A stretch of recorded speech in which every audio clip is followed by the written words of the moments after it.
Bonjour parents de la DPJ. Autre technique de manipulation, capacité parentale. L'expression capacité parentale est souvent utilisée dans un contexte manipulatoire pour questionner injustement les compétences et la légitimité d'un parent dans le soin et l'éducation de ses enfants. Le manipulateur pourrait insinuer et déclarer que la victime, la DPJ pourrait déclarer que le parent, manque de capacité en raison de preuves fabriquées ou d'interprétations malveillantes des actions du parent avec pour but de miner son autorité et son estime de soi. On ne respecte pas les lois, là. Non. La dignité du parent, ça faisait partie des lois que je vous ai mentionnées tantôt, là, de l'article de loi. Alors, on continue.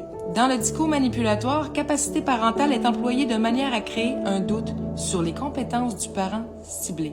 Cette utilisation s'appuie sur des sophismes comme l'appel à l'autorité ou à l'argumentum ad hominem où le manipulateur pourrait se présenter, la DPJ pourrait se présenter comme plus qualifiée. L'intervenante là, de 19 ans là, que j'ai, elle pourrait se présenter comme plus qualifiée que moi, qui en a 42, ou d'utiliser les opinions d'autrui, hein? Mais dans mon cas, non, elle a juste utilisé les siennes, puis c'était bien correct, pour renforcer ses affirmations.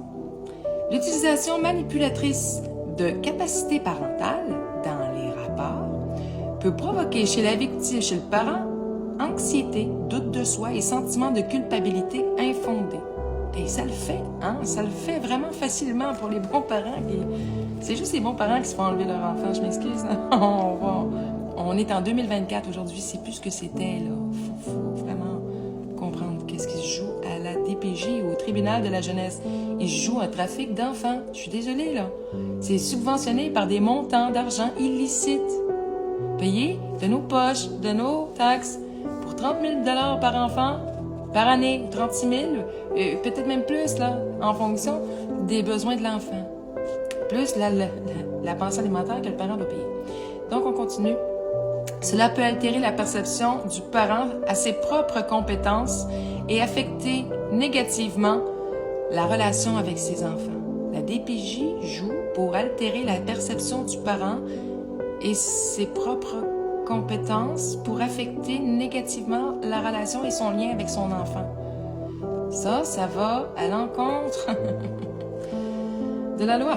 Au sein du groupe ou de la communauté, l'utilisation manipulatrice de ce terme peut amener les autres à remettre en question les compétences parentales du parent sans fondement valide, créant ainsi une image distordue et nuisible de la réalité.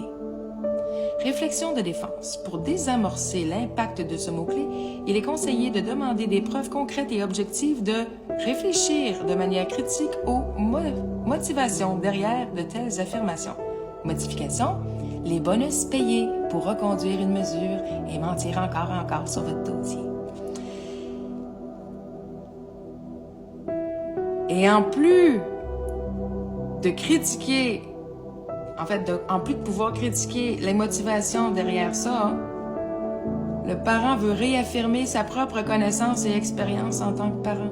Et ça, on ne lui permet pas. Question à poser intelligente pour l'intervenante. Pouvez-vous préciser en quoi mes actions démontrent une absence de capacité parentale? Je vous le dis, ils vont pas aimer ça que vous lui posiez la question. Sur quelle base objective évaluez-vous ma capacité parentale? Cela met en lumière le manque de fondement de l'objectif derrière l'accusation. Comment définissez-vous la capacité parentale? C'est ça qu'on doit poser aux intervenantes, mais ils ne connaissent pas la réponse. Alors, ils ne vont pas aimer ça qu'on leur pose la question. Demandez une définition force le manipulateur, la DPJ, à clarifier sa position, révélant souvent des généralisations ou des biais cognitifs. Ensuite, j'en passe quelques-unes parce que des propos dénigrants. On va aller dans les propos dénigrants.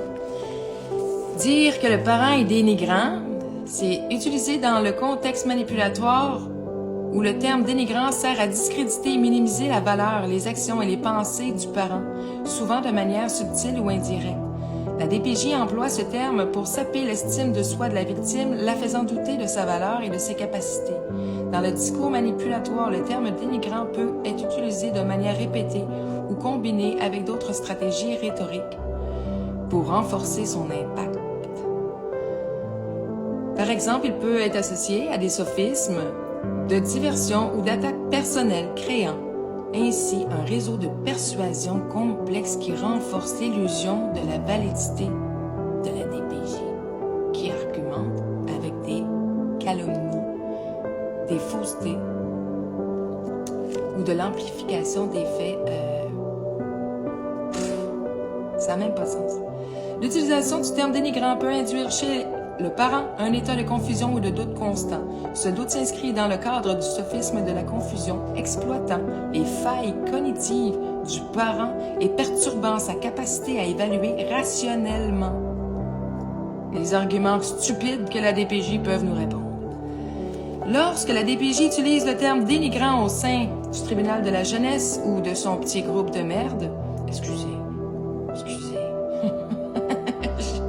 faut que je me retienne un petit peu, il peut créer une image distordue de la réalité, influençant la capacité collective et le tribunal de la jeunesse en faveur des intentions de la DPJ.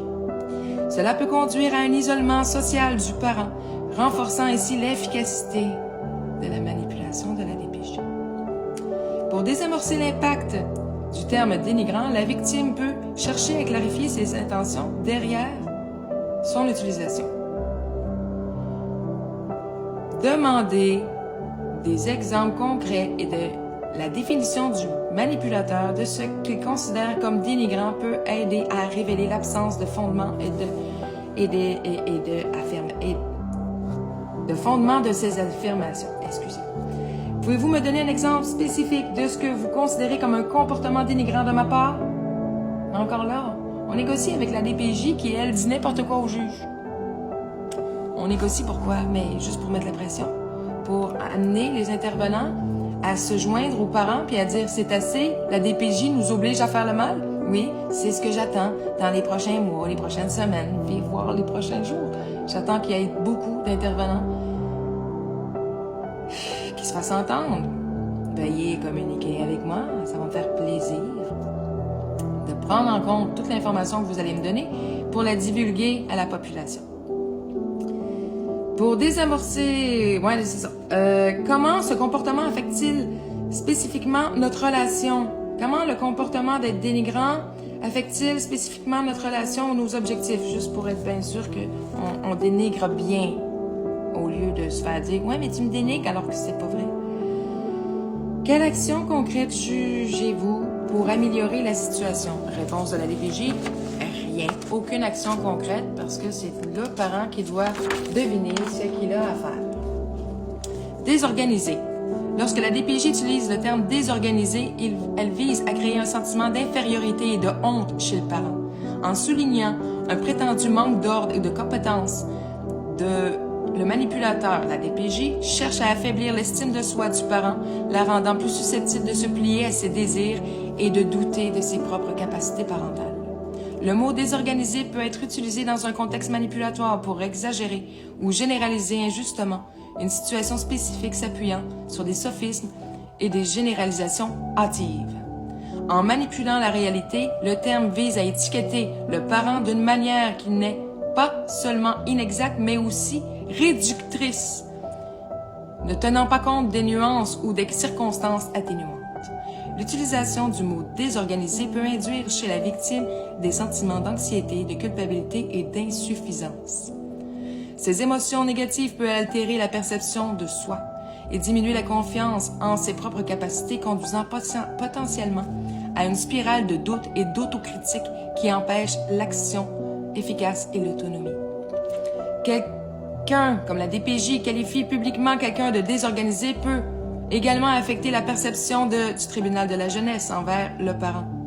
Le groupe, le tribunal de la jeunesse peut commencer à voir le parent à travers le prisme de cette étiquette, altérant les interactions et renforçant l'image manipulée proposée par la DPJ créant une réalité distordue qui isole davantage le parent.